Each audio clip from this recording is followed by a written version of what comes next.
Hello, my name is Jerry Scott, and I'd like to welcome you again to Connection, a program produced by the First United Methodist Church right here in Michigan City to help folks like you and like me figure out more of what it's like to live as a Christian person in this modern and complex world we live in.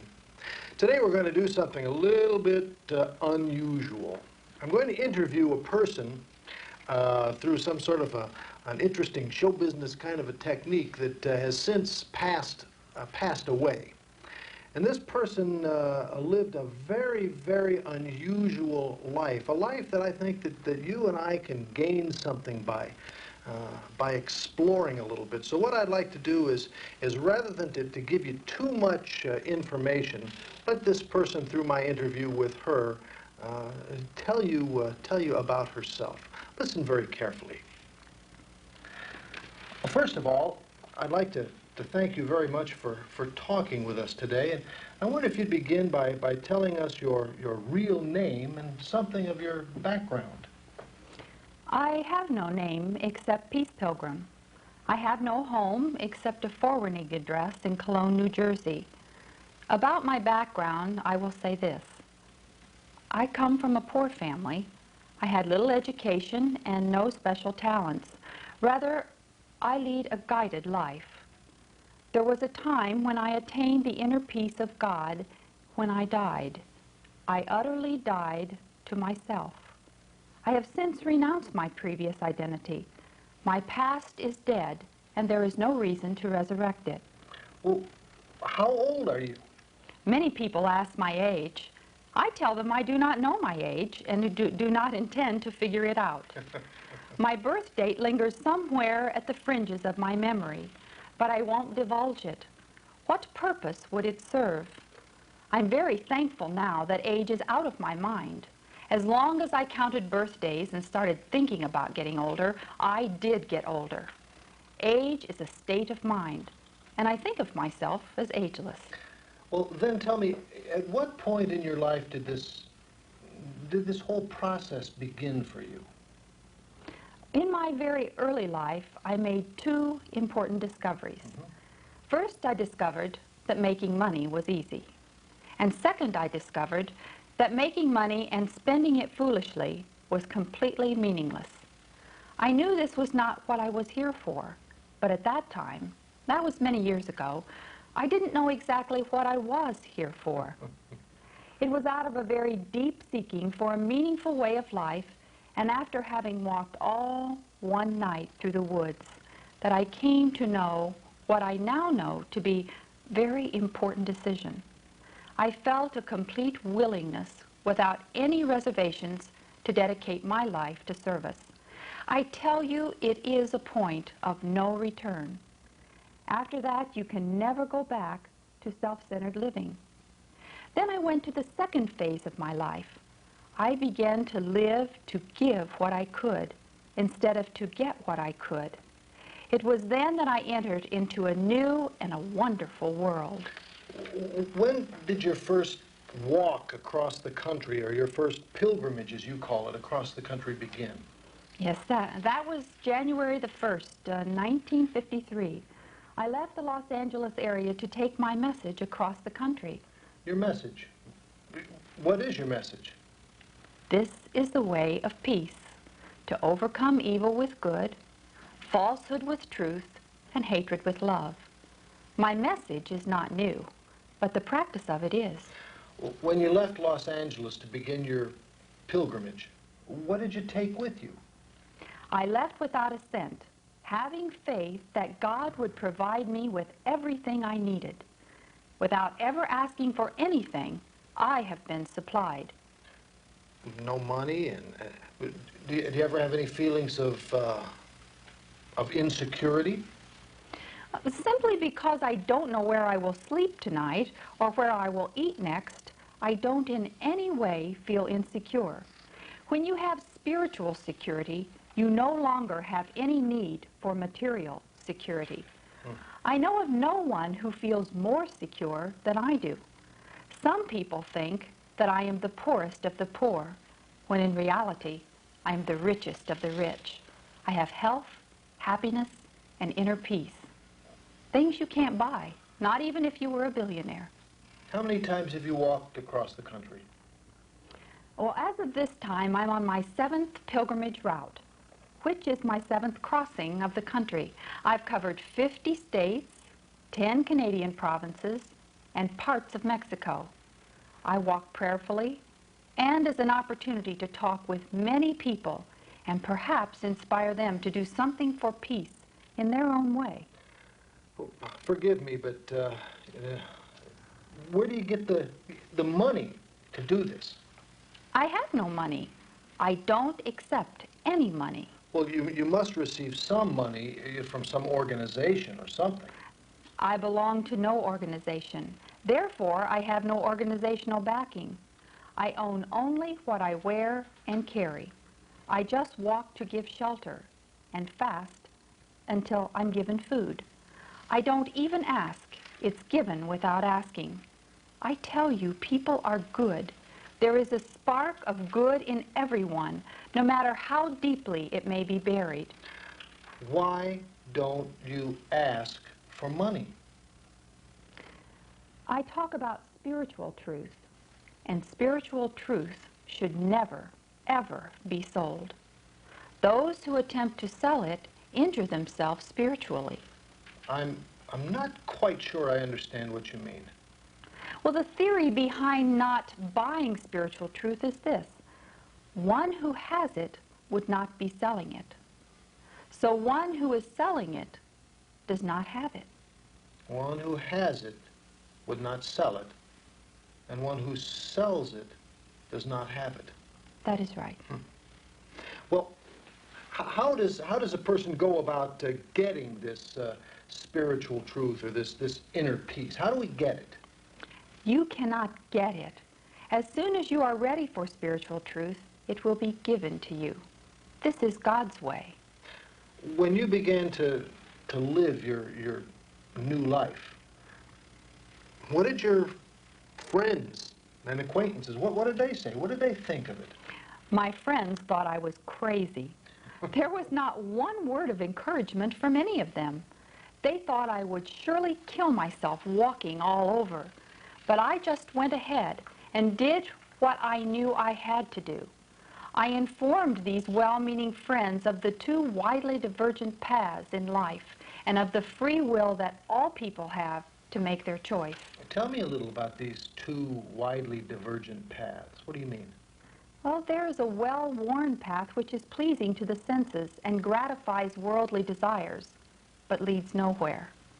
And there is a less traveled path which requires purification and relinquishments, but results in untold spiritual blessings. And this is the path I have chosen. Peace Pilgrim, where did you learn these things that you talk about? For light, I go directly to the source of light, not to any of the reflections. I also make it possible for the light to come directly to me by living up to the highest light that I have. How does one go about getting this light or getting more of this light, as you call it? Well, I believe that you should concentrate on using or giving the light that you already have away to others. In doing this, more light will be given. You talk about this inner peace and the inner peace in your spiritual life. What exactly is inner peace? The inner peace growing from the spiritual life cannot be explained or perceived by the five senses. You can't see it, taste it, smell it, touch it, or whatever. All right? If you can't explain inner peace, how can you find it? Or how can it find you? I believe to find inner peace or happiness, you must first go through a spiritual growing up. You must leave the self-centered life and enter the God-centered life. This is a life in which your focus changes from yourself to others. You see yourself as part of the whole and work for the good of the whole. I'm sure that prayer and meditation and so on, quiet times, whatever you call them, are important tools. How did you learn how to do these things? I did not learn, I just walked, receptive and silent amid the beauty of nature, and put all those wonderful insights that came to me into practice. Two of the important tenets that Jesus talks about in the Bible are faith and grace. Tell me something about those. Well, I believe faith is a belief in things that your senses cannot experience and your mind cannot understand. It is easy to speak of faith. It is quite another thing to live it. To me, faith means that people, through their own free will, can reach out and contact God. Grace means that God is always reaching toward people. Do you believe in heaven or hell? Heaven and hell are states of being. Heaven is being in harmony with God's will, and hell is being out of harmony with God's will. You can be in either state on either side of life. Are you afraid to die? Oh, no. No, the fear of death tends to mean that you identify with the body instead of the spirit, or with material things rather than spiritual things. I believe this is a poor self-concept. What's the first priority then to lead a spiritual life as you see it? Well, Jesus said, "Seek ye first the kingdom of God and his righteousness. All these things will be added unto you." This is true. All the blessings are beyond anything I could possibly describe. What should our attitude be then towards the material things that we have? If we could put material things in their place and use them without being attached to them, how much freer we would be.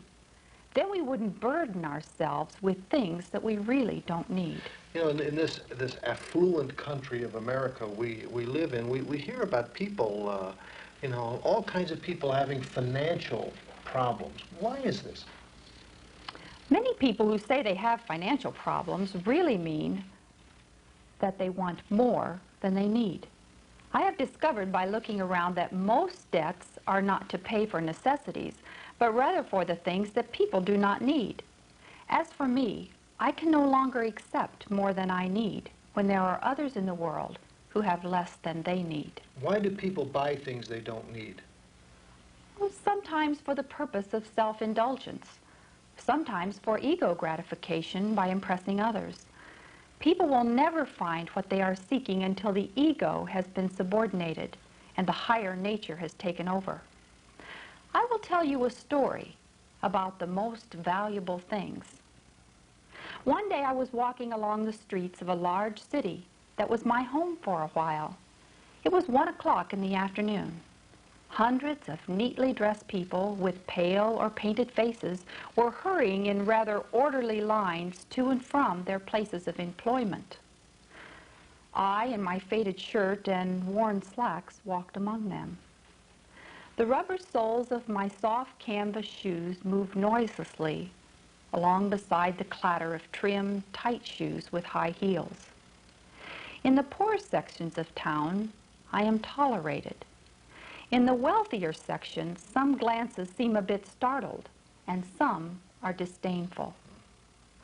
On both sides of us, as we walk along, are displayed in the store windows the things which we can buy, if we are willing to stay in the orderly lines, day after day, year after year. Some of the things are more or less useful. Many are utter trash. Some have a claim to beauty, and some are ugly. Thousands of things are displayed, and yet the most valuable things are missing. Freedom is not displayed, nor health, nor happiness, nor peace of mind. To obtain these things, my friend, you too may need to escape from the orderly lines and risk being looked upon disdainfully. Peace, Pilgrim. Thank you for talking with us today and sharing a bit of your life with us. You certainly have given me a lot to think about and to measure my life against. Thank you very much. Thank you, and peace be with you. Well, there was an interview with a person called Pilgrim. In a few seconds, I'd like to discuss some of the things that she said with Pastor Phil.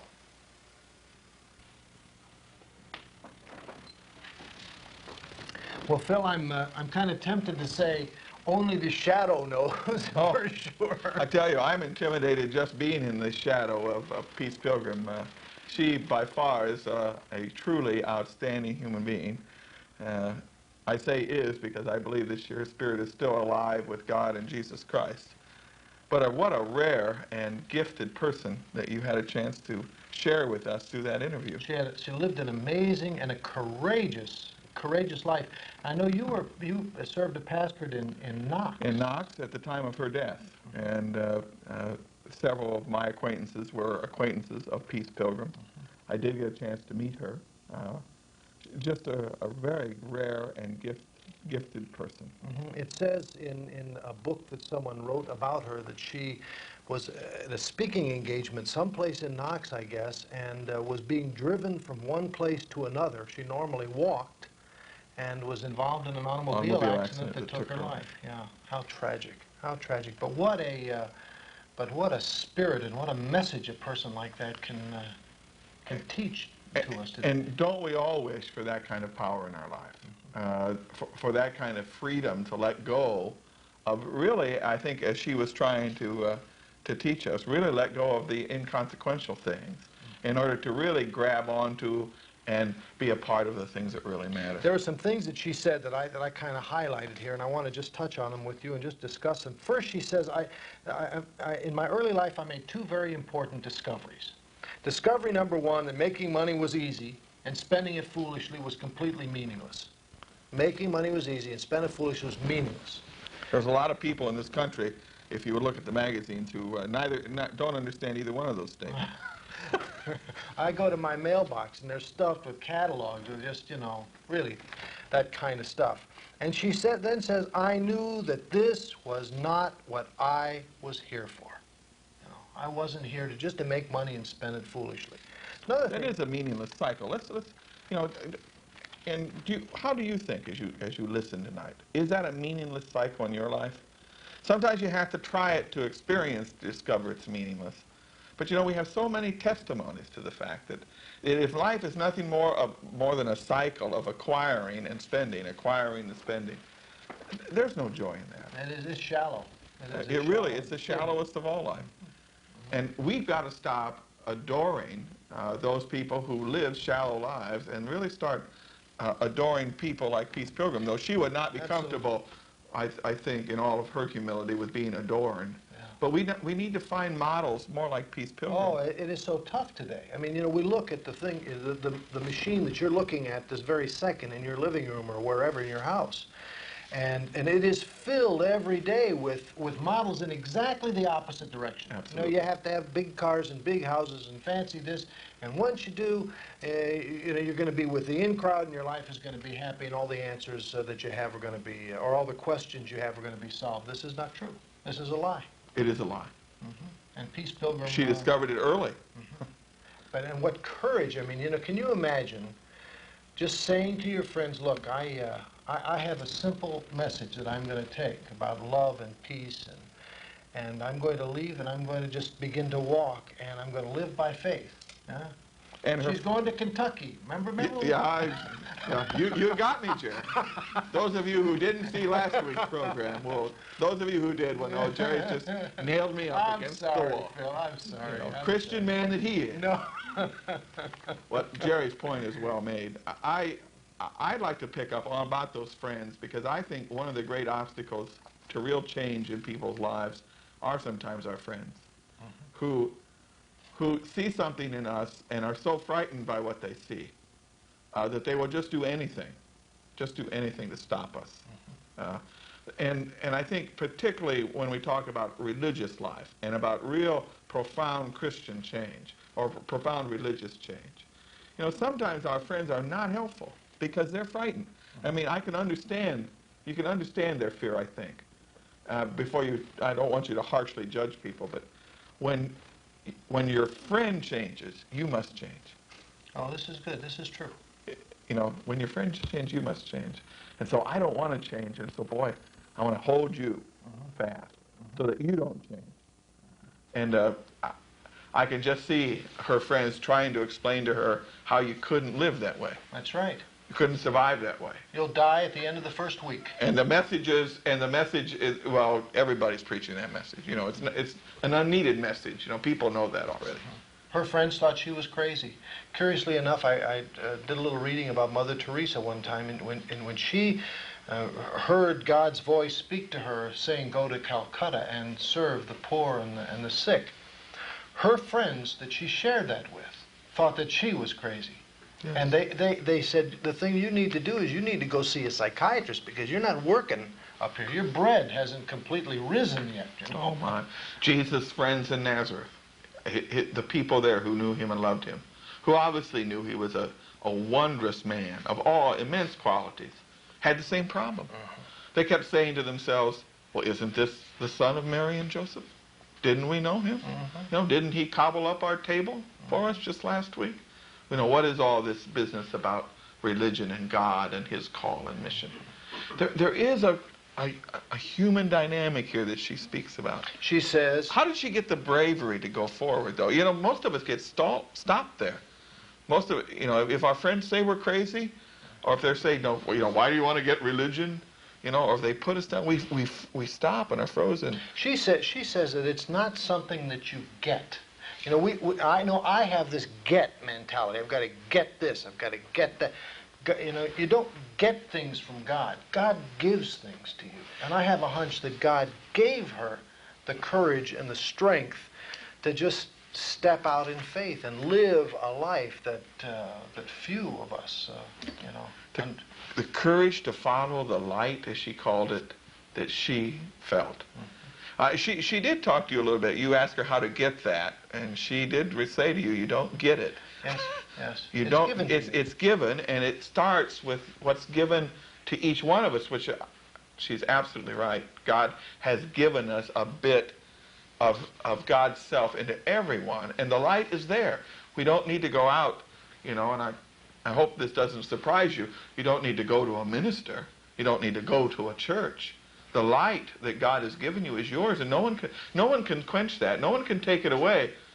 The only thing that can happen is that you can hide it away in your life. Yes. But nobody can take it away from you. And her invitation to start there, yes, and to have the courage. Yes. That's the thing, isn't it? She says that you get more light. You become more of a spiritual person by using the light that you already have. Right. Huh? Begin by shining your light, however small or however large, and that's how you get more light. I believe that. I hope that here at First Church that we believe that as a congregation too, because I think that's right. We don't need to come to church to get something, as if, you know, you pull your wagon up here and I load it up, or that Jerry in his Sunday school class loads it up, or wherever.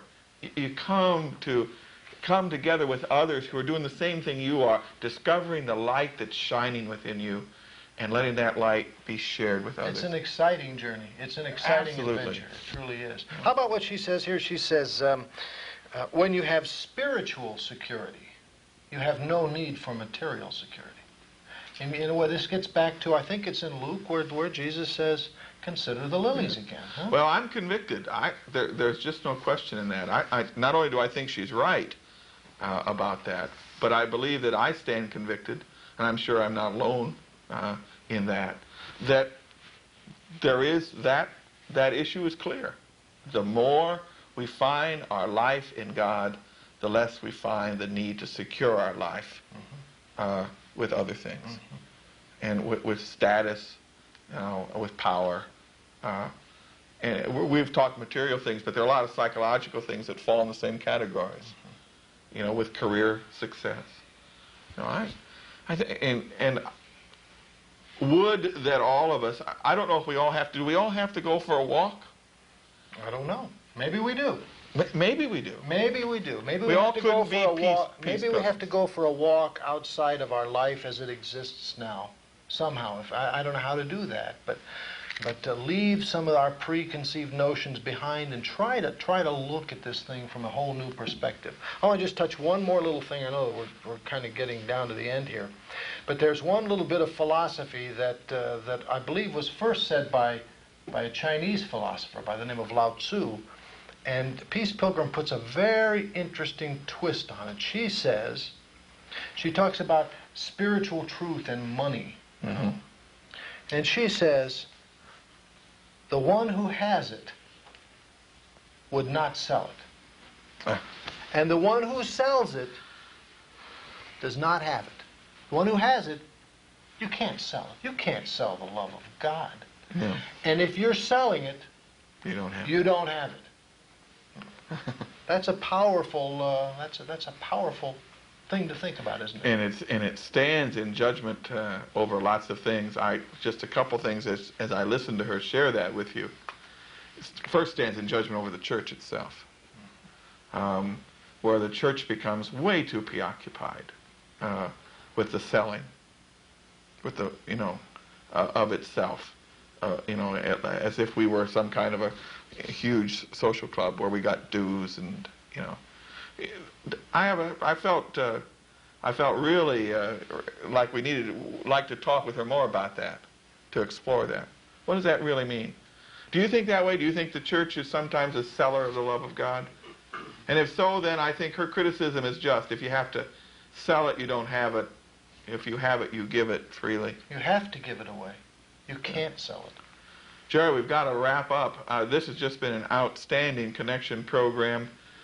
Peace Pilgrim, if you've never read about her or don't know her, I invite you to go to the library and discover more about this wondrous person. Curious thing, we got a little tract. A friend gave me a tract, and if you want some information about the Peace Pilgrim, you just kind of write down. They'll send you a whole catalog of stuff, and everything is free. There's a videotape that's free.